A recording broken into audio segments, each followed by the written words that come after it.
do it because I bring in the highest numbers. They do it because I make them the most money. And I think that the money that they make should be proportionate to the money that they bring in. What more would you want to see for women's sports? Us getting paid our worth. Period. Because you're doing exactly what LeBron is doing, so. I'm joking around. That's my friend's wife. I knew none of you knew WNBA players. The Women's World Cup players get paid out 20% of the total revenue. The men get paid out 7%. Don't strive for getting the same. Strive for getting what you're worth. Grace and peace, everybody. We are going to ask that all WNBA players come on up here to the front of the church, y'all. Come on up here, babies. We need to have a conversation. WNBA players, come on up here. Come on, y'all. Make room for them up in the front. Come on, move, scoot in, scooch in. Let's get them up here in the front of the church because y'all need to hear this sermon. We need to have an economics lesson. And I'm going to actually just let this tape play, and we're going to just let economics show you that you are getting paid what you're worth. The problem is you're not worth what you think you're worth. Therein is the rub. And, before we even do that, I want to bring this video, this clip in real quick and just show you something. Just something from Yahoo News. This is not a right-leaning news outlet. WNBA loses $50 million every year and has never, I know they had that they're saying never say never. This is never generated a profit. This is a word I really want y'all to listen to. Again, make room for the WNBA players. We got to get them sitting up here in the front of the church. Never generated a profit. You deserve $0. Fan gets harsh about WNBA stars statement.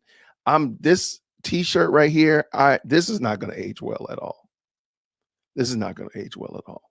The only reason the WNBA even exists is because it's being subsidized by the NBA. Say that out loud so everybody can understand. WNBA loses $50 million. I said this already.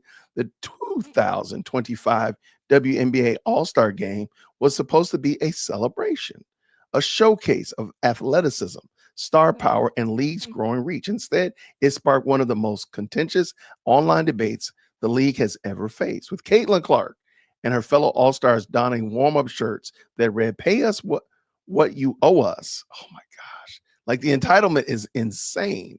Pay us what you owe us. The statement was meant to highlight the long-standing gender pay disparity in professional basketball. But the reaction from the fans online was anything but sympathetic. One viral comment summed up the backlash bluntly. The WNBA loses $50 million every year and has never generated a profit. You deserve $0. And also, we're going to hear them talk about what's called revenue and revenue versus profit. Again, we might need to just do an online class for all of y'all, all the WNBA players in the front of the church, and help you understand revenue, profit, and how that is split and how that works. But let's get going. Harsh, no doubt, but reflective on a large section of sports viewing public who feel the WNBA's financial reality doesn't support the stars' demand for better compensation. For context, WNBA has never turned a profit in its 28-year history. Just going to just highlight that real quick, just in case y'all couldn't see that.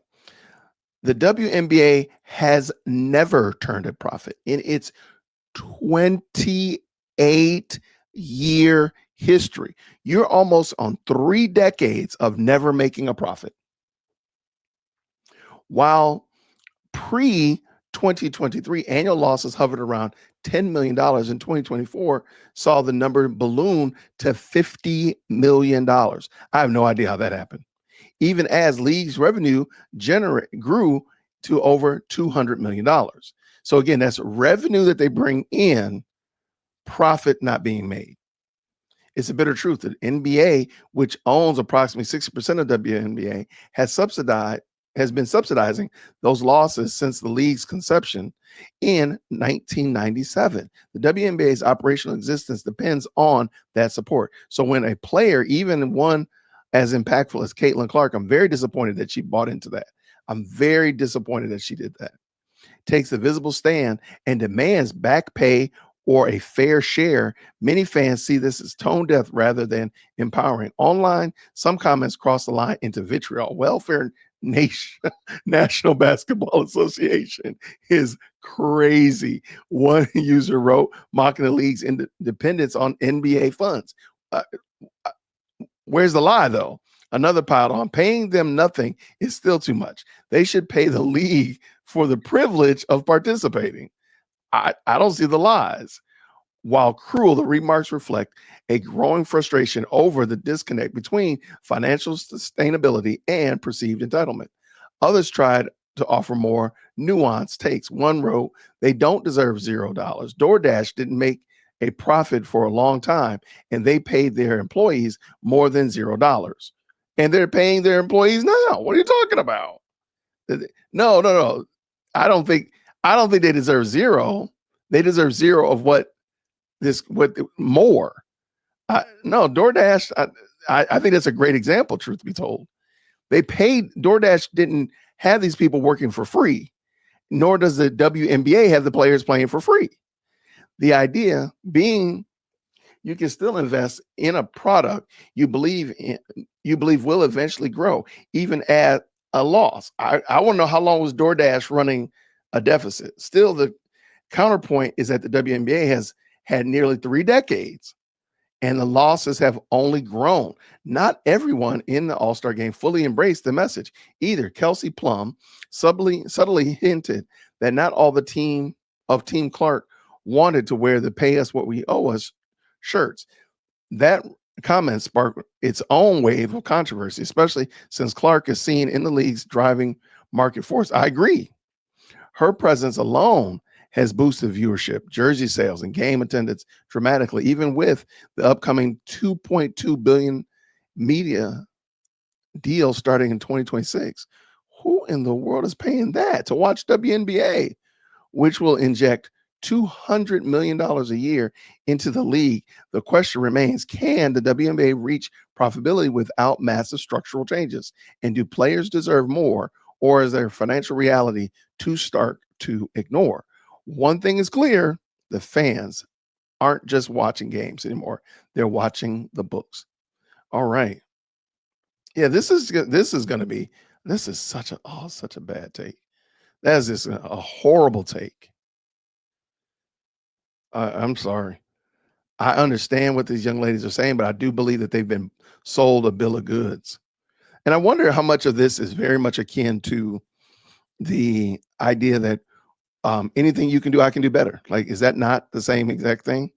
NBA players during the All-Star game warm-up made a statement to the league wearing these shirts, "Pay us what you owe us," as they are currently having meetings and negotiations with the Players Association about the new CBA, and the players there have expressed frustration over the lack of progress with these CBA negotiations. We are not asking to get paid what the men get paid. We're asking to get paid the same percentage of revenue shared. Okay. Do you know what I'm saying? Got it. So that's a huge misconception. That's a huge misconception. Got it. Okay. Yeah, because every video is like, oh, this person gets paid this person gets paid that, right? So I want to be really clear about that. Like, I don't think I should get paid the same as LeBron. Right. But the percentage of revenue, like, for example, they sell my jersey in Mandalay Bay, I don't get a dime. You don't get any money from jersey sales? That's crazy. In the NBA, they have percentages of revenue shared for the players, right? So jersey sales, obviously their TV contracts. You see these every year, these contracts get bigger and bigger and bigger, right? Yeah, massive. But that's because their CBA, it negotiates where if the owners are making certain types of money, they get that as well. Got it. In the WNBA, that's not the case. Okay, so let's stop for a second. That's fine.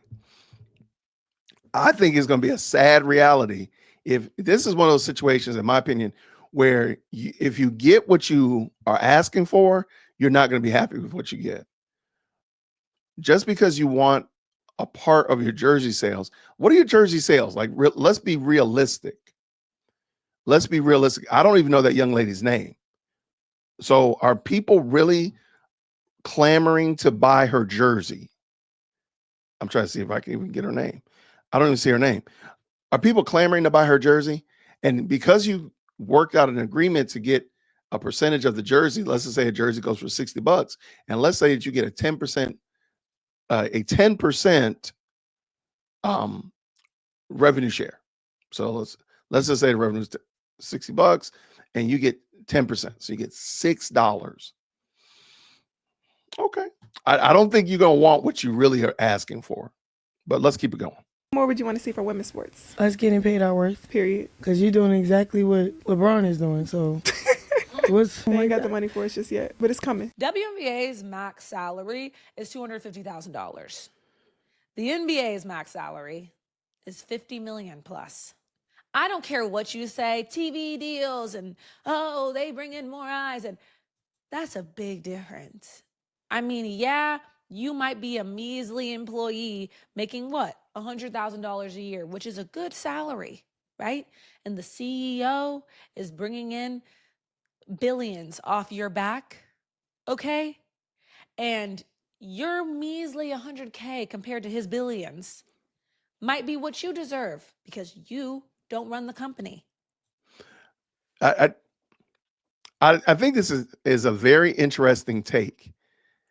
I understand what she's saying, but you do realize that you would not at all be concerned about this if you were doing your job effectively, because you would be getting raises accordingly. You're not looking at the CEO of a company. And by the way, she didn't start with the CEO of her team.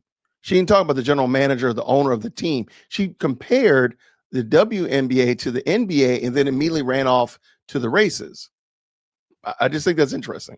This is that very interesting conflated logic that people like to use. You give a truth claim and it's something gross, and then you just interject a whole bunch of other claims that are maybe not true as the first claim was. Let's go. But while he's on his jet off to Acapulco with his wife and his kids, enjoying life, he's enjoying life with the money he's making off a year back.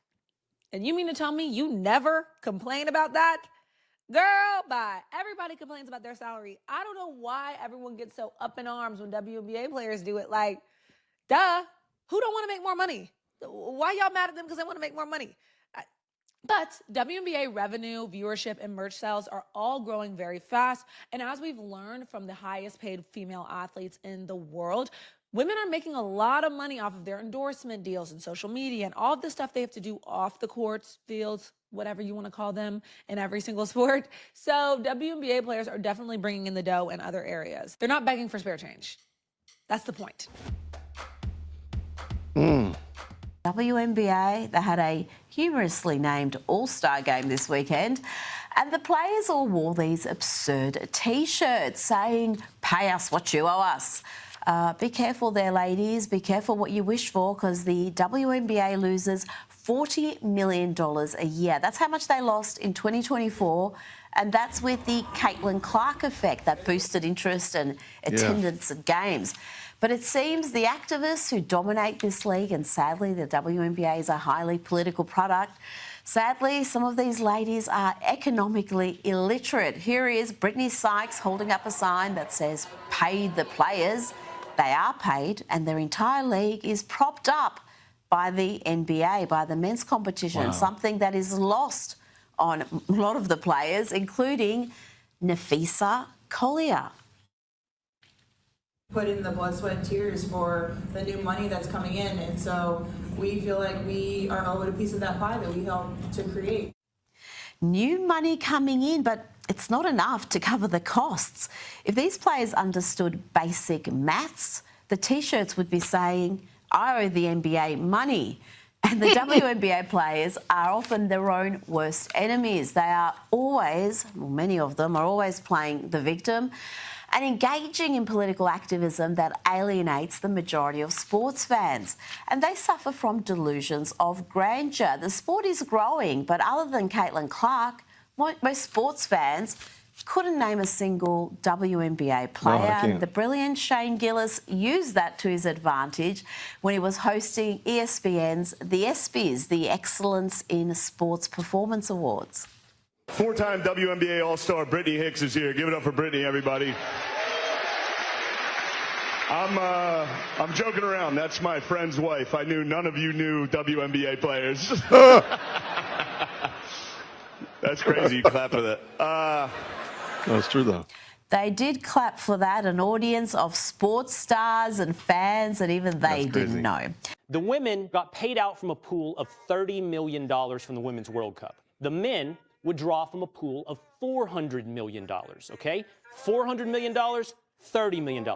Why is that? It's because the Men's World Cup generates $6 billion in revenue. The Women's World Cup generates $131 million in revenue. If you want to talk about pay disparity, the Women's World Cup players get paid out 20% of the total revenue. The men get paid out 7%. As a percentage point, they are getting much more. The problem is, for anybody desiring equal pay, and by the way, I think equal pay is a ridiculous concept in and of itself. If the women generate more revenue, they should get paid more than the men. Don't strive for getting the same, strive for getting what you're worth.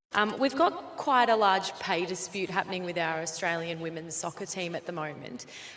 Is it frustrating for you as someone who's so prominent in your sport? And we heard you say on the Ellen show the other day you are the richest fighter in UFC, that sort of thing is still going on? I think that how much you get paid should have something to do with how much money you bring in. I'm the highest paid fighter, not because Dina and Lorenzo wanted to do something nice for the ladies. They do it because I bring in the highest numbers. They do it because I make them the most money. And I think that the money that they make should be proportionate to the money that they bring in. All right, so shout out to Ronda Rousey. I agree with the way she handled that. I thought that was very succinct and to the point. Let's get to these comments. Let's go. They're basically asking for a pay decrease. That's crazy. I drive a car. I should be paid as much as the NASCAR drivers. I mean, if the NBA stopped subsidizing the WNBA, these ladies would owe the company. Let me back that up a little bit. They would owe the company, which is true. How do you take a percentage of a negative balance? Y'all gonna split the bill? Come on. This is such a wild take, though. But I appreciate y'all so much for rocking with me. Thank you so much. What do you think? Down in the comments, let's go and let's have a conversation. What do you think about this whole WNBA? Let's stay with the WNBA specifically. What do you think as relates to the quote-unquote pay disparity? Do you think that they have a case? The ladies are making a valid case? Or do you think that they really, truly don't understand? And it's just greed. It's just envy. You're looking at somebody else and what they have, and you're assuming that you deserve the exact same thing as that. Let me know what you think down in below. And if you made it all the way to the end, leave me a basketball emoji. That'd be fun. Leave me a basketball emoji. Let me know you made it all the way to the end. I really do appreciate it. Thank you so much for rocking with us. And until next time, everybody, grace and peace.